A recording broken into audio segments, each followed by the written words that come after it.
네, 누군가 그런 말을 했습니다. 시험 없는 세상에 살고 싶다. 시험 없는 세상에 살고 싶다. 누가 이 말을 했는지 모르겠지만은 참 공감 가는 말인 것 같습니다. 저는 어릴 적에 시험 치는 것이 너무나 싫었습니다. 시험을 칠 때면 그 엄숙한 분위기와 그리고 적막하고 고요한 시간, 그리고 제한된 환경에서 시험을 치는 것은 저로 하여금 숨을 막히게 하는 일인 것 같았습니다. 다들 그런 경험 하나씩은 가지고 계시지 않습니까? 세상에는 각종 시험, 평가들이 많이 있습니다. 차를 운전하기 위해서는 운전면허증이 필요합니다. 심지어 전동 킥보드를 타고 싶어도 운전면허증이 필요합니다. 그리고 뿐만 아니라 원하는 대학에 입학하기 위해서는 우리는 대학 수학 능력이라는 시험을 치러야 합니다. 그리고 군입대를 할 때에도 마찬가지입니다. 병무청에서 검사받는 신체 검사와 그리고 훈련소에서 받는 각종 훈련들은 군인이 되기 위한 테스트입니다. 이처럼 우리 인생은 시험의 연속이라고 해도 과언이 아닙니다. 시험은 어떠한 일을 함에 있어 자격이 충분한지 또 그만한 능력을 가지고 있는지를 확인하기 위해서 존재합니다. 그리고 시험 문제에는 출제자의 의도 그리고 메시지가 담겨 있습니다. 이 시험을 통해 수험자는 자신의 부족한 점을 발견하고 그것을 보완하여 더욱 성장할 수 있습니다. 또한 자신의 한계를 확인하고 그 한계를 뛰어넘도록 자극하기도 합니다. 긍정적으로 보면 시험은 자신의 성장을 증명하는 계기가 되고 누군가에게 인정받을 수 있는 기회를 제공합니다. 오늘 우리가 읽은 본문에도 시험을 통해 하나님께 인정받은 사람이 나옵니다. 바로 아브라함입니다. 창세기 22장 1절에서 3절입니다. 다 함께 한번 읽어보겠습니다. 그 일 후에 하나님이 아브라함을 시험하시려고 그를 부르시되 아브라함아 하시니 그가 이르되 내가 여기 있나이다. 여호와께서 이르시되 내 아들 내 사랑하는 독자 이삭을 데리고 모리아 땅으로 가서 내가 내게 일러준 한 산 거기서 그를 번제로 드리라. 아브라함이 아침에 일찍이 일어나 나귀의 안장을 지우고 두 종과 그의 아들 이삭을 데리고 번제에 쓸 나무를 쪼개어 가지고 떠나 하나님이 자기에게 일러주신 곳으로 가더니, 하나님께서는 그 일 후에 아브라함을 시험하고자 했습니다. 한글 성경에는 단수로 그 일 후에라고 번역되었지만 히브리어 원문에서는 그 일들 후에라고 복수로 기록되어 있습니다. 즉 여러 가지 일들이 있고 난 후를 말합니다. 그러나 창세기의 저자는 독자들이 특별히 기억하길 바라는 일들이 있음을 암시합니다. 그게 무엇일까요? 그건 바로 아브라함이 자신의 후손을 만들기 위해서 벌인 일들입니다. 아브라함은 나이가 많았습니다. 그리고 그의 아내는 불임 여성이었습니다. 아브라함은 그래서 아브라함과 사라를 통해서는 자식을 가질 수가 없었습니다. 이것을 잘 아는 아브라함은 자신의 뒤를 이을 상속자를 찾아야만 했습니다. 그래서 그가 찾은 사람은 누구였나요? 바로 다메섹 사람 엘리에셀과 이스마엘입니다. 그러나 하나님께서는 엘리에셀과 이스마엘이 그의 상속자가 아니라고 말씀합니다. 창세기 15장 2절에서 4절의 말씀입니다. 창세기 15장 2절에서 4절의 말씀입니다. PPT 넘겨주시겠습니까? 감사합니다. 제가 읽어드리겠습니다. 아브라함이 이르되 주 여호와여 무엇을 내게 주시려 하나이까? 나는 자식이 없사오니 나의 상속자는 이 다메섹 사람 엘리에셀이니이다. 아브라함이 또 이르되 주께서 내게 씨를 주지 아니하셨으니 내 집에서 길린 자가 내 상속자가 될 것이니이다. 여호와의 말씀이 그에게 임하여 이르시되 그 사람이 내 상속자가 아니라 내 몸에서 날 자가 내 상속자가 되리라 하시고. 아멘. 이렇게 엘리에셀은 아브라함의 몸에서 나지 않았으므로 그의 상속자가 될 수 없었습니다. 그 후 아브라함은 자신의 여종 하갈과 동침을 하여 자식을 만들기로 합니다. 그렇게 낳은 아들이 바로 이스마엘입니다. 그는 불임인 사라 대신 요종 하갈을 통해 자신의 몸에서 날짜를 만든다면 상속자를 얻을 수 있다고 생각했습니다. 그러나 그것도 하나님의 뜻이 아니었습니다. 창세기 17장 17절에서 19절의 말씀입니다. 네, 감사합니다. 한번 우리 창세기 17장 17절에서 19절의 말씀을 다 같이 한 목소리로 한번 읽어보겠습니다. 아브라함이 엎드려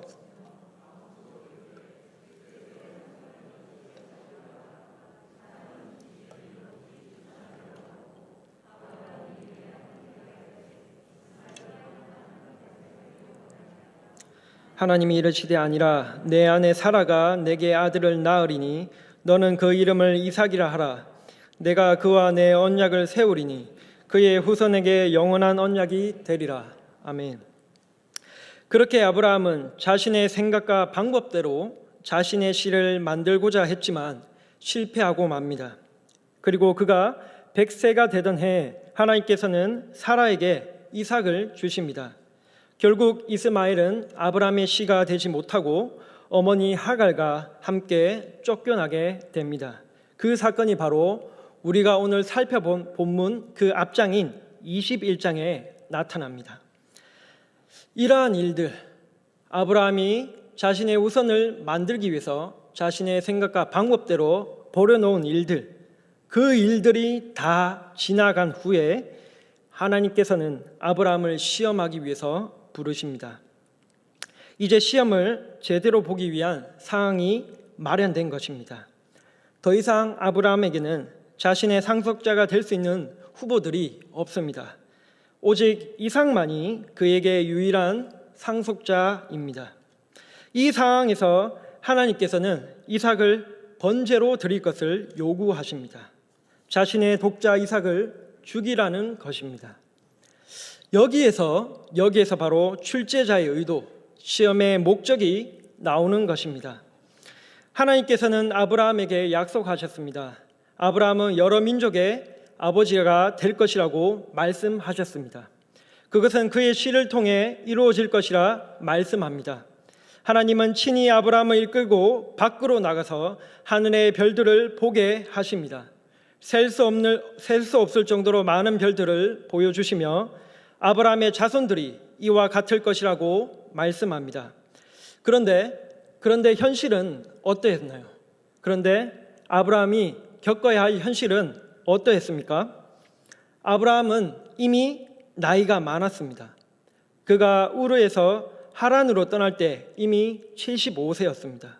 그리고 자신의 아내 사라는 불임 여성이었습니다.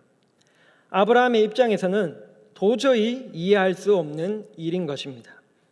그리고 정말 어쩌다 운이 좋아서 그의 요종에게 이스마엘이라는 아들을 얻었을 때 그의 나이는 86세였습니다. 86세. 이러한 상황에서 아브라함은 자신에게 약속하신 하나님의 말씀을 어떻게 받아들여야 했을까요? 그리고 그의 나이 99세가 될 때까지도 자식이 없었습니다. 사라는 이제 생리도 끊어졌습니다. 더 이상 임신할 수 없는 상태가 되었습니다. 그리고 이스마엘은 점점 자라서 13살의 소년이 되었습니다. 이 상황에서 누가 봐도 아브라함의 후손, 아브라함의 상속자는 바로 이스마엘이었습니다. 그러나 하나님은 계속해서 말씀하십니다. 내 몸에서 날 자, 사라가 낳을 아들, 그가 상속자가 될 것이며 그를 통해 나오는 후손들이 언약의 후손들이 될 것임을 분명히 말씀하십니다. 그리고 정말 하나님께서는 불임 여성 사라를 통해 아들을 주셨습니다. 이것은 누가 아브라함의 자손을 만드는 분이신지를 분명히 알게 하신 것입니다. 그렇습니다. 이삭을 번제물로 바치는 시험은 하나님께서 아브라함에게 하신 약속을 그가 어떻게 이해하고 있는지를 시험하는 것이었습니다. 하나님께서는 자신이 누구인지를 그리고 약속한 것을 어떻게 이루어 가시는지 분명히 알기를 원하셨습니다. 현실은 불가능해 보일지라도 하나님께서는 충분히 이루신다는 사실과 그리고 약속을 신실하게 이행하는 분이심을 아브라함이 믿기를 원한 것입니다. 이제껏 아브라함은 하나님과 그가 하신 약속에 대하여 잘못 이해하고 있었습니다. 이것은 그가 하나님을 어떤 분으로 여기는지를 잘 보여줍니다. 바로 경외심입니다. 경외심. 아브라함은 하나님의 말씀보다 자신의 생각과 방법을 더 의지했습니다. 눈에 보이는 현실을 더 믿었습니다. 이것은 그의 행동이 하나님을 경외하는 마음에서 비롯되는 것이 아니라는 것을 보여주는 것입니다. 그래서 하나님은 아브라함에게 그가 노년에 얻은 독자를 바치라는 시험을 보게 하신 것입니다. 아브라함에게 유일한 아들 이삭은 하나님보다 더 큰 현실일 수 있습니다. 하나님보다 더 사랑하는 대상일 수 있습니다. 바로 이것이 우상 숭배입니다. 사랑하는 성도 여러분, 때론 우리는 우리 앞에 놓인 현실이 두려울 때가 있습니다. 두려움을 느낄 때가 있습니다. 그리고 하나님보다 우리의 생각이나 방법을 더 의지할 때가 있습니다. 그러나 여러분, 이것은 우상 숭배입니다. 우상 숭배입니다. 그것은 하나님을 경외하는 것이 아닙니다. 이제 우리는 현실을 통해 하나님을 바라보는 것이 아니라 하나님을 통해 현실을 바라보기를 원합니다. 우리의 생각과 방법으로 하나님을 이해하는 것이 아니라 우리의 생각과 방법을 뛰어넘으시는 하나님을 믿어야 할 것입니다. 이것이 바로 경외입니다. 하나님을 경외하는 마음입니다. 창세기 저자는 이러한 사실을 독자들이 깨닫고 믿기를 바란 것입니다. 한박교회는 하나님을 전적으로 신뢰하고 의지하는 교회가 되기를 원합니다. 자, 이제 교재의 첫 번째 질문들을 살펴보겠습니다. 1번, 하나님께서 아브라함에게 요구하신 시험의 본질은 무엇입니까? 그런 시험에 아브라함의 응답은 무엇입니까? 한번 우리 잘 생각하시면서 적어 보시면 좋을 것 같습니다.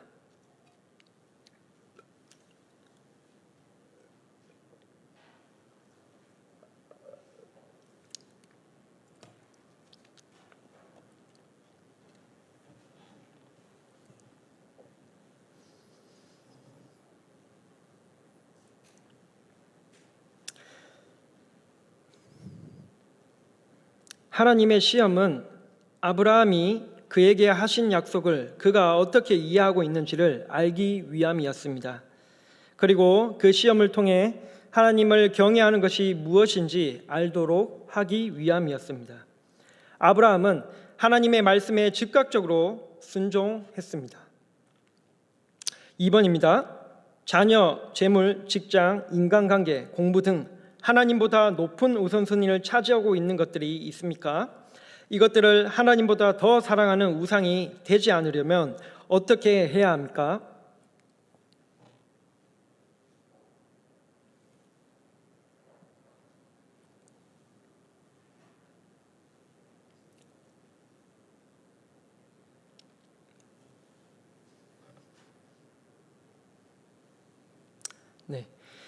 지금까지 하나님보다 의지했던 것들이 있다면 오늘 이 시간 다시 그 우선순위를 정리합시다.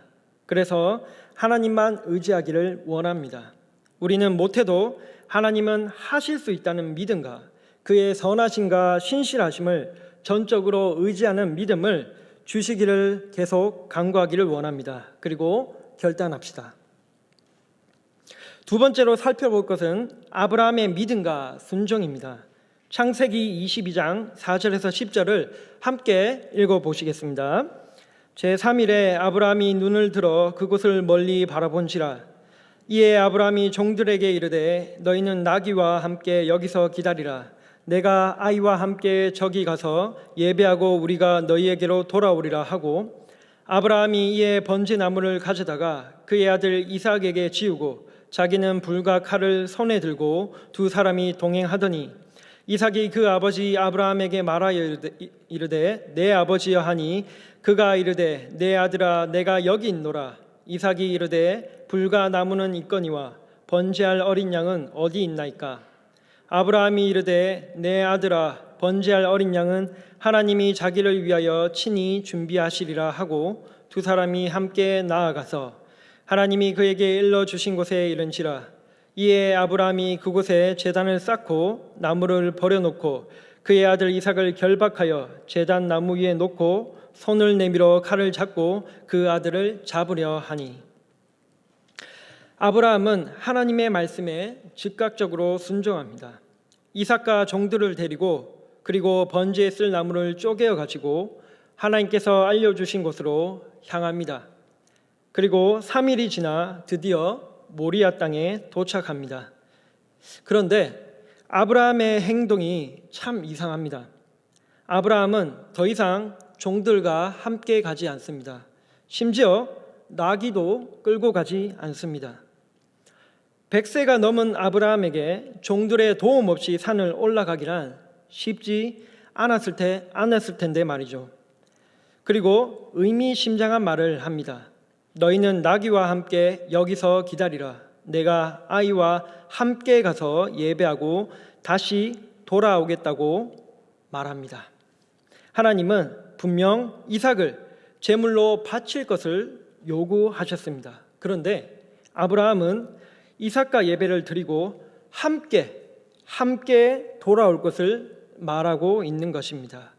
마치 이삭이 살아 돌아올 것을 확신하듯이 말입니다. 또 이상한 점은 6절에서도 발견이 됩니다. 6절을 한번 볼까요? 제가 한번 읽어드리겠습니다. 아브라함이 이에 번제나무를 가져다가 그의 아들 이삭에게 지우고 자기는 불과 칼을 손에 들고 두 사람이 동행하더니, 한번 생각해 보십시오. 곧 죽을 이삭입니다. 곧 죽을 이삭입니다. 그것도 아비의 손에 죽을 이삭입니다. 그런데 아브라함은 번제나무를 가져다가 아들에게 지웁니다. 여러분들이라면 이러한 행동을 이해하실 수 있겠습니까? 보통의 아버지라면 조금 있으면 죽게 될 아이에게 가여워서라도 이런 짓을 절대 하지 못할 겁니다. 그러면 아브라함은 잔인할 정도로 냉혈한 인간일까요? 만약 이삭이 죽지 않는 거라면 그럴 수 있습니다. 이에 대하여 히브리서 11장 17절에서 19절은 이렇게 말씀하고 있습니다. 한번 PPT를 띄워주시겠습니까? 우리 다 함께 히브리서 11장 17절에서 19절을 함께 읽어보겠습니다. 아브라함은 시험을 받을 때에 믿음으로 이삭을 드렸으니 그는 약속들을 받은 자로되 그 외아들을 드렸느니라. 그에게 이미 말씀하시기를 내 자손이라 칭할 자는 이삭으로 말미암으리라 하셨으니 그가 하나님이 능히 이삭을 죽은 자 가운데서 다시 살리실 줄로 생각한지라. 비유컨대 그를 죽은 자 가운데서 도로 받은 것이니라. 아멘. 아브라함은 믿었습니다. 이삭은 현실적으로 낳을 수 없는 아이였습니다. 그러나 하나님께서 아브라함에게 하신 약속을 지키시기 위하여 사라를 임신하게 하셨습니다. 그리고 이삭을 통해 나머지 약속, 후손을 통해 큰 민족을 이루어 가실 것을 분명히 말씀하셨습니다. 그래서 아브라함은 이삭이 죽더라도 하나님께서 다시 살리실 것을 믿었던 것입니다. 혹여나 그를 살리시지 않으시더라도 하나님께서는 그가 하신 약속, 그 약속을 분명히 이루어 가실 것을 믿었습니다. 그래서 아브라함은 이런 이상한 행동을 하게 된 것입니다. 그러나 이게 말이 쉽지 우리가 이런 상황이라면 이렇게 믿음으로 담대하게 순종할 수 있었을까요? 아브라함은 하나님의 말씀을 듣고 아침 일찍 떠납니다. 묵묵히 하나님의 말씀에 순종합니다. 그리고 3일이라는 시간 동안 그의 아들과 동행합니다. 그 시간 동안 이삭과 함께 먹고 잤습니다. 그러면서 이삭은 아버지에게 이것저것 묻지 않았을까요? 이삭은 하나님이 어떤 분이신지, 왜 아버지는 고향과 친척을 떠나 이곳까지 왔는지, 그리고 아버지가 겪었던 일들과 하나님께서 행하신 일들이 무엇이었는지 물어봤을 겁니다. 그때 아브라함은 어떤 마음이었을까요? 정말 복잡한 마음, 복잡한 심정이 아니었을까요? 아마 3일 동안 하나님께서 자신을 부르셨던 일, 또 지금까지 자신을 인도하시고 보호하셨던 일, 그리고 결코 낳을 수 없었던 아들 이삭을 주신 일을 돌아보았을 것입니다. 이런 일련의 사건들 속에서 자신이 하나님을 경험했던 일들을 기억했을 겁니다. 그리고 그는 결론을 내립니다. 그것은 하나님께 모든 것을 맡기는 겁니다. 바로 하나님을 의지하고 믿는 것이었습니다. 이는 이삭의 질문에 대한 아브라함의 대답에서 잘 나타납니다. 7절에서 이삭은 아브라함에게 묻습니다. 왜 불가나무는 있는데 번제할 어린 양은 없습니까? 그때 아브라함은 이렇게 대답하죠. 내 아들아, 번제할 어린 양은 하나님이 자기를 위하여 친히 준비하시리라. 하나님이 친히 준비하시리라. 그렇게 아브라함은 믿음으로 이삭을 데리고 하나님께서 말씀하신 곳에 이르게 됩니다. 아브라함은 그곳에서 제단을 쌓고 나무를 버려놓습니다. 그리고 그의 유일한 아들 이삭을 결박하여 나무 위에 놓습니다. 나이가 많은 아브라함이 이삭을 결박하기란 쉽지 않았을 겁니다. 심지어 이삭이 저항이라도 한다면 더욱 힘들었을 것입니다. 그런데 이삭은 아무 저항도 하지 않고 순순히 결박당합니다. 이 사항을 어떻게 이해할 수 있을까요? 창세기 주석을 쓴 기동영 교수는 아브라함이 이삭을 결박할 때 분명 이삭의 협조가 있었을 것이라고 봅니다. 유대 문헌에서도 이러한 이삭의 행동을 자신의 죽음을 기쁨으로 순종한 순교자로 해석하기도 합니다. 하지만 성경은 이삭의 행동에 많은 언급을 하고 있지 않습니다. 이는 이삭보다 아브라함의 행위에 초점을 두기 위함입니다. 해당 본문에서 수험자는 이삭이 아니라 아브라함이기 때문입니다. 사랑하는 성도 여러분, 아브라함은 자신의 인생을 통해 그와 함께 하시는 하나님을 경험했습니다. 그를 인도하시고 지키시는 분이 하나님임을 알았습니다. 또한 그에게 하신 약속을 신실하게 이루어 가시는 분이심을 믿었습니다. 그래서 그는 이 일 또한 하나님을 전적으로 신뢰하기로 합니다. 그는 행위로 그의 믿음을 증명하고 있는 것입니다. 자, 이제 두 번째 질문들을 한번 살펴보기를 원합니다. 1번, 아들을 바치라는 명령에도 아브라함은 하늘의 별처럼 많은 후손을 주겠다는 하나님의 약속을 여전히 신뢰합니다. 아브라함이 이런 믿음을 가질 수 있는 이유는 무엇입니까? 한번 우리 잘 생각하시면서 적어보시기를 바랍니다.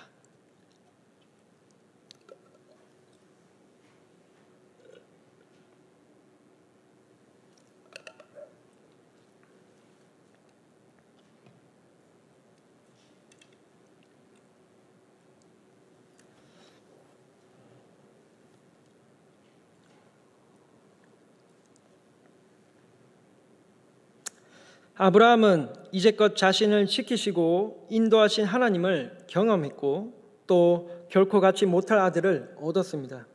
이 모든 일들을 경험한 아브라함은 이삭을 통해 반드시 약속을 성취하실 것을 믿었던 것입니다. 자, 이제 2번을 보겠습니다. 인간적인 눈으로 보면 하나님이 허락하신 약속이나 복이 실현되지 않는 것처럼 보이기도 합니다. 그럼에도 하나님의 약속을 신뢰하기 위해서는 어떤 노력을 할 수 있을까요?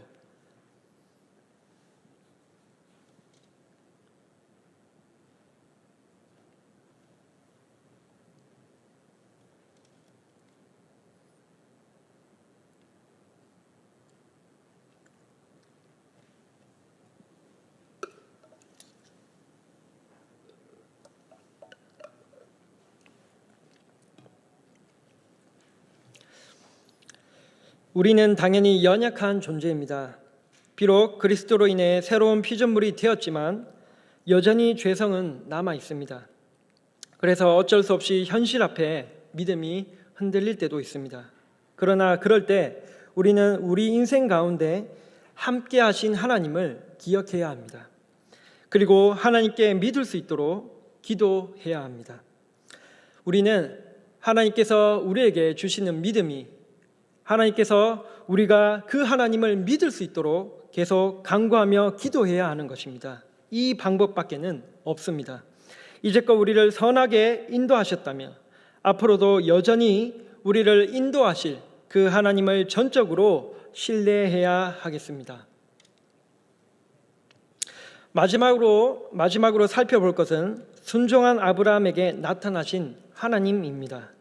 창세기 22장 11절에서 14절을 함께 읽어보겠습니다. 여호와의 사자가 하늘에서부터 그를 불러 이르시되 아브라함아 아브라함아 하시는지라. 아브라함이 이르되 내가 여기 있나이다 하매 사자가 이르시되 그 아이에게 내 손을 대지 말라. 그에게 아무 일도 하지 말라. 내가 내 아들 내 독자까지도 내게 아끼지 아니하였으니 내가 이제야 내가 하나님을 경외하는 줄을 아노라.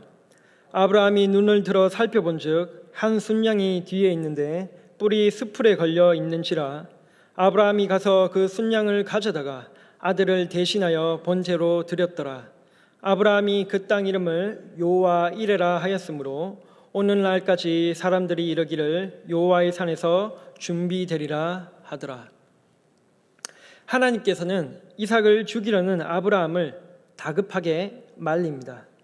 그만큼 아브라함의 결단과 순종에는 주저함이 없었습니다.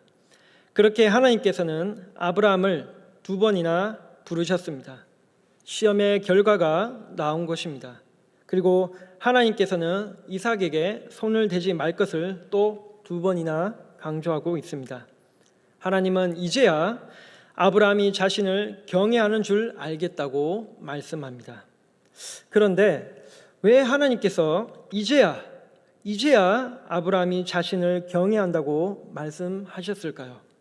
아브라함은 본래 하나님을 믿지 않는 사람이었습니까? 아브라함은 믿지 않는 이방인이었습니까? 아닙니다. 이것은 앞서 말한 대로 시험의 목적과 관련이 있습니다. 이제껏 아브라함은 하나님과 그가 하신 약속을 잘못 이해하고 있었습니다. 자신의 생각으로 또 현실 가능성이 있는 상황에서 하나님의 능력과 약속을 이해하고 믿었습니다. 하지만 지금 아브라함은 전혀 다른 사람입니다. 그는 하나님의 약속을 제대로 알고 제대로 이해하고 있습니다. 이제 그에게 하나님은 하지 못하실 일이 없으신 분, 어떤 상황 속에서도 그의 약속을 신실하게 이행하시는 분이심을 믿고 있는 것입니다. 이게 바로 하나님을 경외하는 마음입니다. 결국 아브라함은 하나님의 시험을 통과했습니다. 하나님께서는 이삭을 대신하여 번제할 순양을 친히 준비하셨습니다. 13절에서 아브라함은 눈을 들어 수풀에 걸려있는 순양을 발견합니다. 그는 그 순양을 하나님께 번제로 드립니다. 그리고 그곳 이름을 히브리어로 야훼 이레라 부릅니다. 보통 우리가 알고 있는 여호와 이레는 여호와께서 준비하심으로 알고 있습니다.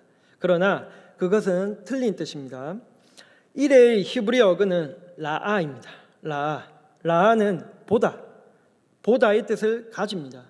이것이 수동형으로 바뀌면서 이레로 변화된 것입니다. 즉 여호와 이레는 여호와께서 나타나시다, 여호와께서 나타나다입니다. 여기서 재미있는 사실은 아브라함이 본 것은 분명히 수풀에 걸려있는 순양이었습니다. 그렇죠? 그런데 아브라함은 그곳 지명을 여호와께서 나타나심으로 불렀습니다.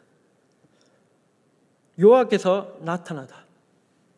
해당 본문을 이해하려면 요한복음 8장 56절을 함께 보아야 합니다. 요한복음 8장 56절은 예수님께서 유대인들에게 하신 말씀입니다. 우리 한 절밖에 없으니까 다 함께 한번 읽어보면 좋겠습니다. 다 함께 읽겠습니다.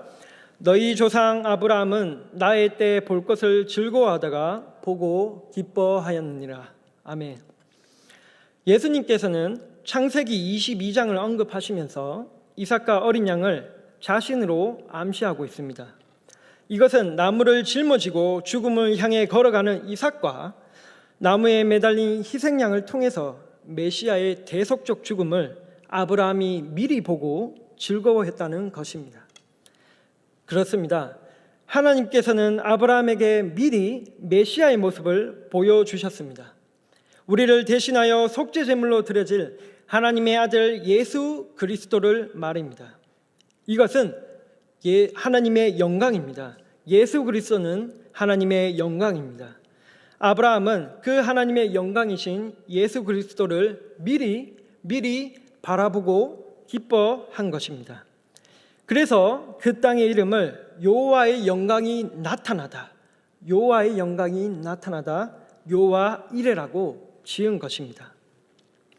사랑하는 성도 여러분, 아브라함은 시험을 통해 하나님을 더 가까이 모시고 알아가는 특별한 은혜를 누렸습니다. 그것은 하나님의 영광을 보는 것, 메시아의 대속적 죽음을 미리 보고 즐거워하는 것입니다. 하나님께서는 항상 자신의 백성들을 시험하십니다. 그 시험은 자신의 백성들을 시험에 빠지게 만들어서 곤욕을 치르게 하시고자 함이 아닙니다. 하나님은 자신의 백성들이 시험을 통해 부족한 점을 발견하고 그것을 보완하여 더욱 성장할 수 있도록 연단하십니다. 또한 자신의 믿음을 확인하고 그 믿음의 한계를 뛰어넘도록 만드십니다. 그래서 우리는 여러 가지 시험과 어려움을 만날 때, 환난과 고난을 만날 때 비록 현실은 힘들지만은 우리가 하나님께 감사할 수 있는 것입니다. 또 이 시험을 믿음으로 이겨내는 우리가 되기를 원합니다. 그래서 하나님을 바르게 알고 바르게 믿는 하나님의 백성들이 다 되시기를 축복합니다. 이제 마지막 질문들을 살펴보겠습니다. 1번 PPT, 네, 감사합니다. 1번 아브라함이 하나님을 경외한다는 사실은 어떻게 입증되었습니까? 하나님은 이미 순양을 준비해 두셨습니다. 시험을 통하여 아브라함이 누리는 하나님의 은혜는 무엇입니까?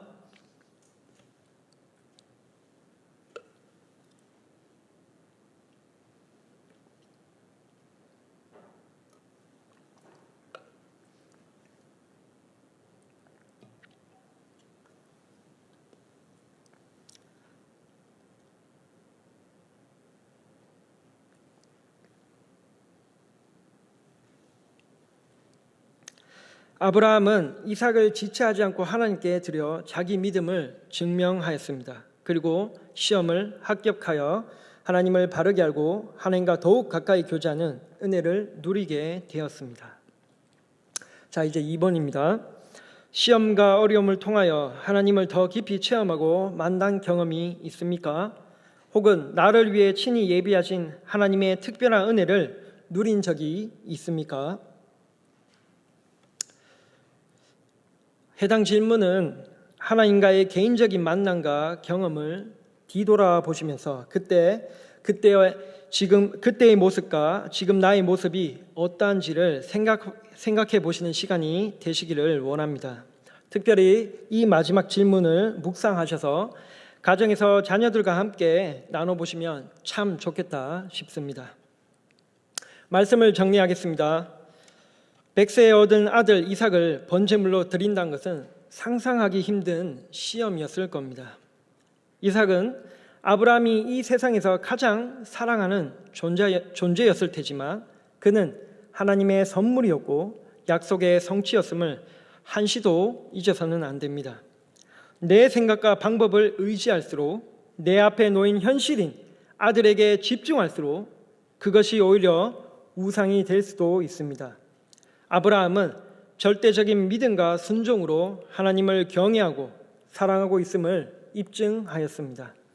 그의 모습에서 하나님 나라 백성의 본질적 사명은 참되고 거룩하신 하나님만을 사랑하는 것임을 봅니다. 우리도 마찬가지입니다. 아브라함의 하나님은 동일하게 우리의 하나님입니다. 우리도 아브라함처럼 하나님을 경외하고 사랑하여 하나님과 깊이 교제하는 주의 백성들이 다 되시기를 원합니다. 그러기 위해서는 우리는 내 삶의 우상을 제거하고 참되고 영원하신 하나님만을 사랑할 수 있도록, 또 믿음의 순종을 통해 하나님만을 경외할 수 있도록 기도해야 할 것입니다. 이 시간 짧게 말씀을 생각하시면서 기도하기를 원합니다.